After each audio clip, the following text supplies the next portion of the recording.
Excuse me. Excuse me. What in the world are you thinking? Mean Gene, the first thing you need to do is to tell these people to shut up if you want to hear what I gotta say. What up, y'all? KMB, the Sexy Ninja, in the place to be for C Plus Studios and the Paper Saber universe. Welcome to the New World Podcast, brother. And we're talking about Rampage, April 14th, 2023. JR, Excalibur, Tony on commentary. Let's go. We start off with Aussie Open, putting up those IWGP Tag Team Championships versus the Best Friends. I have fallen down the rabbit hole for Aussie Open and all the way to the United Empire. I've been listening to their theme songs, and especially Aussie Open, Aussie, oi, oi. You know, it's such a great theme song. I got to comment on the channel, and the person that made the song, hopefully they made the song, gave a like and whatnot. And I was just like, oh, cool. No, I really do love the Aussie Open intro and them facing the Best Friends. This match was just fun for me. Like, I was a fanboy when I heard this match was announced. I was like, oh shit. You know, they just won those IWGP Tag Team Championships, and now they're going to put them online on AEW Rampage. This is just fun. Aussie Open, of course, for the win. You know, and I want to see them eventually go down the line and face FTR. I think that would be amazing. You know, so the great match, great way to start a show. And this show was quick, fast, and it was awesome. So we have Mark Briscoe, Jay Lethal, Jeff Jarrett, Sanjay with Singh in the back stage trying to convince Mark, like, you need to join us. You know, you don't need to think that we're going to betray you in any shape or form. And Mark's not having it. And it's fucking funny because Mark is just like, no. But he's part of this big 8-man tag team match, you know. So that's coming up later on tonight. They had Tony Schiavone with FTR coming up to a huge pop, holding those Ring of Honor Tag Team Championships. They just signed a contract for 4 more years, and they said after that they are going to, retire after those 4 years. So that's a pretty long plan to be like, hey, I'm going to they're going to wrestle for 4 more years, then retire. Everyone's speculating, do they go back to WWE? You know, do they? I think they got such bad sour grapes in their mouth from WWE that they loved AEW too much, and the freedom to do what they want to do. They want to go to AAA, they go to Japan, you know, they can go all around the world and not be stuck in one place. They had Jay Briscoe's name on the titles. That brought a tear to my eye. I was like, that's dope, man. That's, you know, they sent a picture out on Instagram about it. I was just like, that's just awesome, man. You know, much love to FTR. The Hardy Boys backstage. Well, sorry, the Hardys. They're not boys no more, but they are the Hardys. With Hook and Isaiah Cassidy.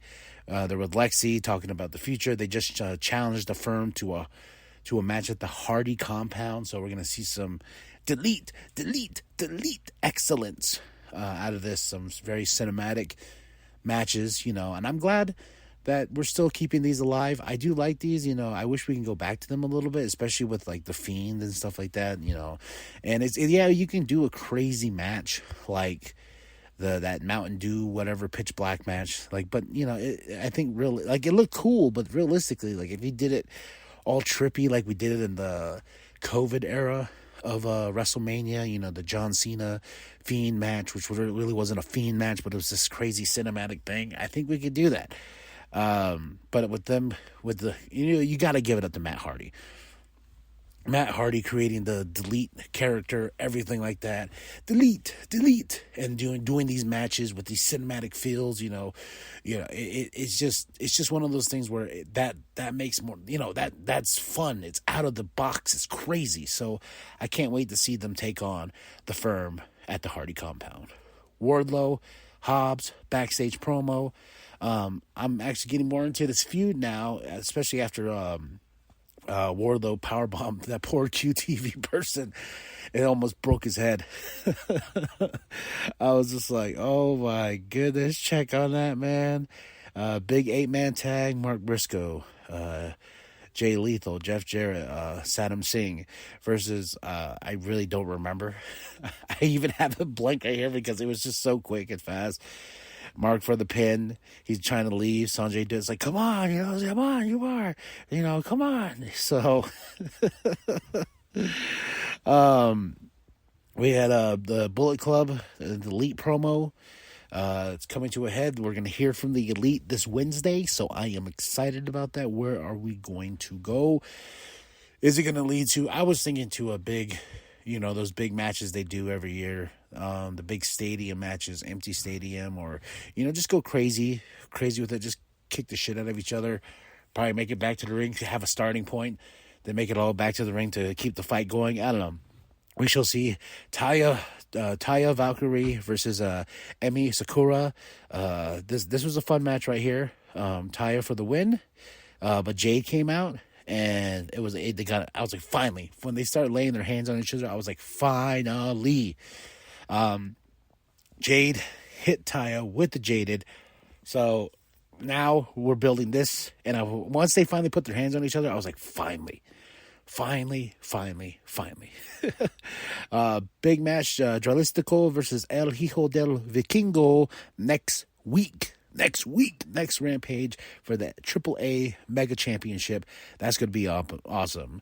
The Jericho Appreciation Society came out, dropping beats, dropping rhymes. It was fucking funny.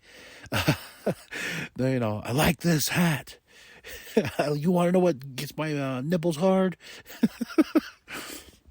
Best part about this is when the Acclaim came out and he was about to rap, and then he goes, nah, forget about it, whatever. Then they go, it's big fight, attack each other. They almost cut off Daddy Magic's nipples. I was like, they're going to scissor his nipples off. I was like, what? Daddy Magic, man, I just love him so much. He's just like, no, we sickos, don't take my nipples. Oh, man. Such good stuff, man. Jungle Boy versus Sean Spears, a long return. A new daddy. He's got a kid now. That's awesome. New baby boy, I believe he said. But this was a fun match. Jungle Boy versus Sean Spears. Has ties with MJF, but I don't think they're going to push him into that storyline just yet. It's because we still have the pillars. I think that's what they're going to call it, a pillars match. I don't know what that means. It just means more no holds barred between these guys at Double or Nothing. But of course, Sammy and Darby are watching on. But these two have history, and I like the fact that they tied it to MJF. That I was like, oh, that's pretty smart. And of course, Mark Henry, it's time for the main event. Jungle Boy for the win. Fun Rampage. I really had a good time with this. It was just a quick hour of just let's put your brain over here and just have some fun. I would say the highlight of the night for me was Aussie Open versus Best Friends, because I'm such a fanboy now. In Aussie Open, I'm ride or die, baby. United Empire. All right. One more thing before I go. So they have a big show coming up June 21st. It's a big 2-hour show called Collision in Chicago. And rumors and speculations are saying that CM Punk is going to make his return. I was asked, how do I feel about this? And, after the dust settled, I know I dropped that podcast about CM Punk, especially what happened after the media skirm and everything like that. And I said what I said. I don't know. I think CM Punk belongs in wrestling.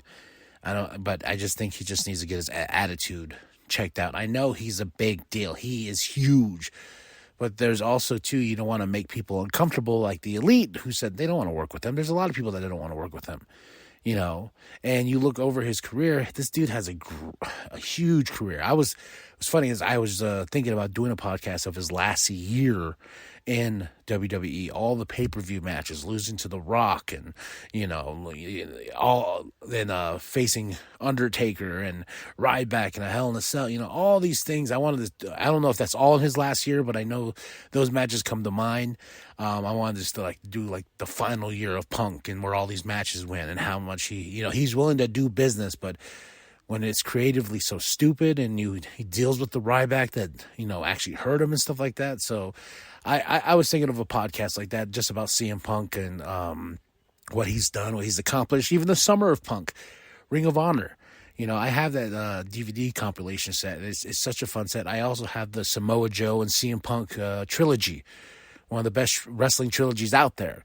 So, I have my, yeah, he should, and yeah, he shouldn't. We shall see, folks. I'm for it, but I'm also hesitant because I remember his first, when we all tuned in for his first match back, he was rusty. And it's nothing, that's what happens. That's what happens when you're gone and you have to get right back into it, But, and he's had some great programs with MJF. I've seen that stuff. I've seen it build. Him and MJF's promos were amazing. So we shall see what happens to Mr. CM Punk if he does come back at Collision in Chicago, June 21st. All right, y'all. I give the show a solid 5 out of 5 just because, like I said, it was just a great opening with Aussie Open and a great ending with Jungle Boy and Sean Spears. Drop those comments below. Tell me what you like of the show. Did you like it? Did you not like it? Hit that like, hit the subscribe. Go get yourself some merch from our Pro Wrestling Tee stores. That New World Podcast logo, that sweet New World Podcast logo created by Penta X. Get the true Sexy Ninja mascot. All right? Get that. Get all of it. Right? Get the merch. All right, y'all. And I am KMB, the Sexy Ninja. And as always, the New World Podcast is for life, brother. Last week on Rampage, we caught you off guard. That's what makes Daddy Magic's nipples hard. Yeah!